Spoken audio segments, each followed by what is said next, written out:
Hello बच्चों, आइए प्रश्न को देखते हैं। सत्य और असत्य बताइए। और यहाँ पे देखो कथन दे रखा है, यदि मापांक x का मान 4 से छोटा या इसके बराबर है तो x का मान जो है संवर्ध अंतराल या बंद अंतराल -4 से लेके 4 के बीच में आएगा। प्रश्न को हल करने से पहले इसकी मुख्य अवधारणा के बारे में चर्चा कर लेते हैं। मुख्य अवधारणा, सबसे पहले तो हम लोग मापांक फलन को परिभाषित कर देते हैं। देखो मापांक फलन इस तरह से परिभाषित होगा, मापांक x बराबर होगा x के जब x का मान धनात्मक या जीरो के बराबर होगा, या माइनस एक्स के बराबर होगा जब x का मान ऋणात्मक होगा। मतलब हर एक हालत में ये धनात्मक मान देना चाहता है। -2 का मापांक लेंगे तो भी ये 2 के बराबर होगा, और जब +2 का मापांक लेंगे तब ये 2 के बराबर होगा। ठीक है, इस तरह से मापांक फलन कहना चाहता है। दूसरी चीज, हम लोग कुछ निष्कर्ष भी यहाँ पे बता देते हैं। पहला निष्कर्ष ये है कि जब a का मान b से बड़ा है तब अपने पास इसका वर्ग करने पर a स्क्वायर भी b स्क्वायर से बड़ा होगा। कब? जब a का मान भी धनात्मक हो और b का मान भी धनात्मक हो। दूसरा निष्कर्ष ये निकलता है कि एक a बड़ा होगा b से, तब अब इसका वर्ग करने पर a स्क्वायर का मान छोटा हो जाएगा b स्क्वायर के मान से, जब अपने पास a भी ऋणात्मक हो और b भी ऋणात्मक हो। अब देखो, अगर ये विपरीत चिन्ह के है तो इसके लिए कोई निष्कर्ष निर्धारित नहीं है, कुछ भी अपने पास हो सकता है, चाहे बड़ा भी हो सकता है और छोटा भी हो सकता है, लेकिन ये दोनों के लिए सत्य है। अब यहाँ पे देखिए, हम लोग पहले SMIका को उठा के लाते हैं। मापांक x जो है वो छोटा या बराबर होगा 4 के, तो यहाँ से देख सकते हैं।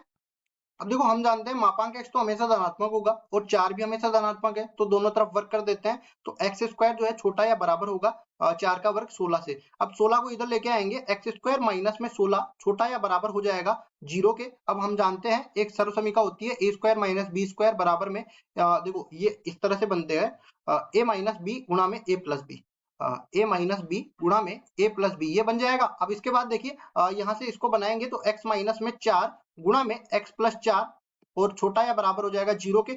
अब इसको पूरे को मैं एक फलन मानूंगा और संख्या रेखा पर निरूपित करेंगे। एफ एक्स बराबर में एक फलन मानेंगे x माइनस 4 गुणा में x प्लस 4।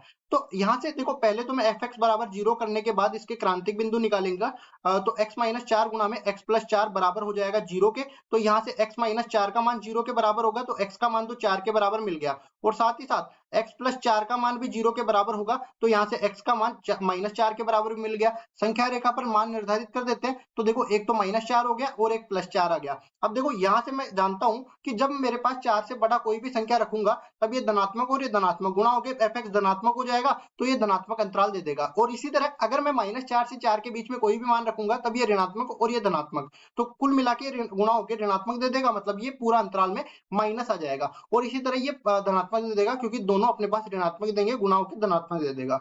अब हमें तो क्या चाहिए? हमें तो देखो ये ऋणात्मक वाला भाग चाहिए, मतलब -4 से लेकर +4 के बीच में चाहिए। और याद रखें कि असमीका के चिन्ह में बराबर का चिन्ह भी मौजूद है, मतलब ये किनारे के बिंदु भी इसमें उपस्थित होंगे। तो मैं कह सकता हूं कि x का जो मान है ना, x का मान वो -4 से तो बड़ा होगा और इसके बराबर भी हो सकता है, और +4 से छोटा होगा या इसके बराबर भी हो सकता है। और इसको अंतराल रूप में लिखना चाहूं तो ये -4 से 4 के बीच में संवत अंतराल या बंद अंतराल के बीच में आएगा, जिसमें -4 और 4 दोनों शामिल है। अब हमारे पास कथन में क्या दे रखा था? बिल्कुल ये देखो, ऐसा ही तो दे रखा है अंतराल। तो हमारे पास ये जो दिया हुआ कथन है वो बिल्कुल सत्य कथन है, और यही हमारा उत्तर है। आशा करता हूँ ये सवाल आपको समझ में आया होगा। धन्यवाद।